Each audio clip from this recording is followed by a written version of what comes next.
growth. Okay, so understand those three particular markets, understand what you've got to spend, understand the yield that you need. So just understanding there's plenty of opportunities out there for your price point. So don't think that you can't buy an investment property merely because you haven't got $1 million to spend. So there are some opportunities.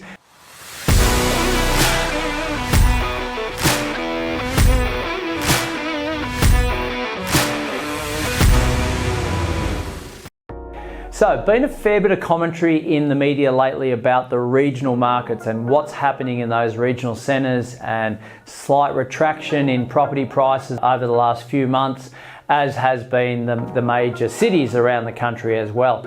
But what makes up a regional market? And sometimes we generalise it when we create a label or a heading.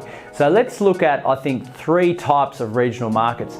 The first regional market, and the one that most media outlets are referring to, are the regional markets, the areas that are within sort of 1 to 2 hours of a capital city. So your Newcastles, your Ballarat, your Geelongs, your Wollongongs, your Sunshine Coast, your Gold Coast, the major regionals in any centre or any state around the country. They've got massive industries, really diverse economies. Their populations are definitely over that sort of 200-300k in population, or in most cases that many. We can fly in and out of there, no problems at all. They're really good, solid markets. Now we're going to be spending for a house probably anywhere from 700k upwards, depending on what size of land you need and the size of the house and the condition of it, etc. So that's the first major regional market. The second regional market is what we call maybe medium regional markets, and they're those centres that are maybe 3, 4, 5 hours from a city or a capital city, but they still have diverse economy. They've still got improved population year on year. They might be populated centres of say 50,000 and above, right? But we're flying in and out of there. We're not driving to Sydney for work. We're not driving to Brisbane for the day and then return. It's going to be somewhere that we would maybe work from home, or we're going to work locally, and we can confidently work locally. There's plenty of opportunities for different industries to be able to get ourselves some work there, right? So that's a medium regional market. We're going to be spending probably around that 400 to 600k traditionally for a 3-bedroom house, 500-600 square metres of land, okay?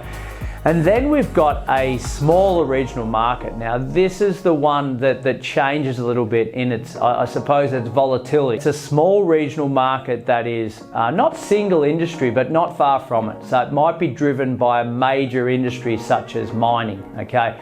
Now, what we're spending in those towns to buy is probably 200-300k for a house. Again, 3-bedroom, good size land, etc. Okay, the economy is not as diverse. There is a single industry that props up usually that particular centre.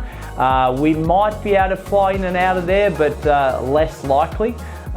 So the volatility around performance, it means that if that one industry is going hard and getting some great results, then the property price does the same thing.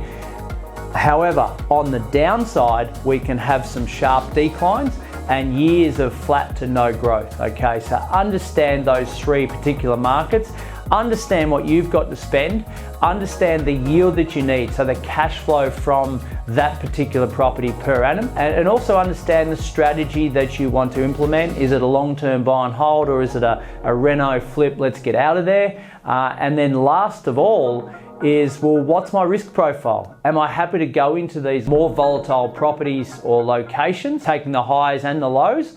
Or do we want to maybe play it safe and sit in those high to medium sort of regional centres that perform generally well over time? So there you go. We look at a headline and say, look, regional markets, but it's very much usually focused on those 1 to 2 hour property or locations from city centres. So just understanding there's plenty of opportunities out there for your price point. So don't think that you can't buy an investment property merely because you haven't got $1 million to spend. So there are some opportunities.